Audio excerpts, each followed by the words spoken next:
Today, as I stand in this beautiful scenery, amidst this wonderful green environment, let's talk a little bit about nature. Nature is such a fascinating phenomenon, right? It has the capacity to leave every individual spellbound and silent, no matter when we come across it. The interesting part of nature is it's constantly moving. There is some movement always. Every element you look at it that nature consists of moves. The earth moves, yet we don't feel the movement. The uniqueness is in all of this movement, there is a deeper stillness, quite similar to a human being. Even as we learn to stay still, the mind continues to move, yet deeper than the mind, there is a stillness. Another fascinating thing about nature is it stops for no one. It doesn't stagnate. There is a cycle or beautiful rhythm to it. Nature has season after season coming in beautiful sync. The sun rises, then the sun sets. Each of these phenomena go on in its own rhythm, right? There is no weight or there is no change to this rhythm. Another beauty is nature does not accumulate. It takes whatever we give it and it gives it right back. If you look at all the living beings around in nature, they are all in sync with this cyclical nature of the entire world. Yet there is just one exception. You got it right. It's us human beings. Why are we the exception? It's been a few thousand years now that we are called the frontal lobe civilization. Why are we the frontal lobe civilization? Because many thousand years ago, this part of our brain evolved rapidly.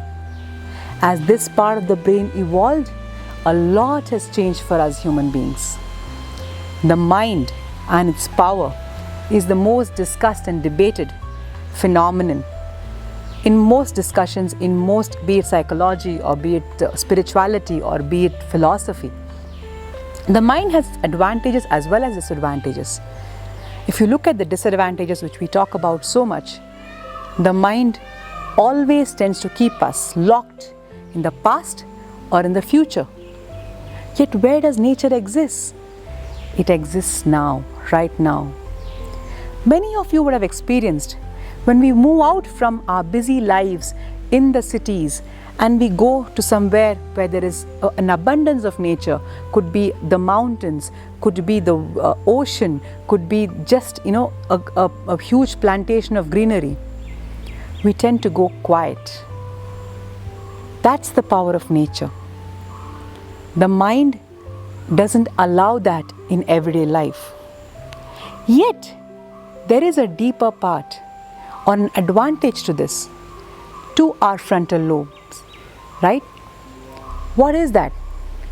We are the only beings who have the capacity to think about our thinking. When we have learned to think about our thinking, we have the power to transcend that thinking. And that is what it means to overcome the mind through the mind. Nature, in its own cycle and rhythm, can teach us so many beautiful lessons. Don't accumulate. Give only what you want to get back. Be in the rhythm or in the flow of life. Such small and big nuggets of wisdom exist all around in nature for us to see. If you look at a tree, right from the day it's planted to its ultimate growth, it's not in a hurry. How contrasting it is for us to be as human beings, where we are always in a hurry. We want to achieve everything today, here and now. Yet, we don't want to be in the today, here and now. Such are the wonders of nature. And just thinking about how nature functions, how this entire world, the nature, nature's element of it works is a beautiful chapter on self-awareness, to reflect on our own thinking and to reflect on how we can be more in sync with nature, because we are actually designed to be in sync with nature. We are made of the same 5 elements that are existing in nature.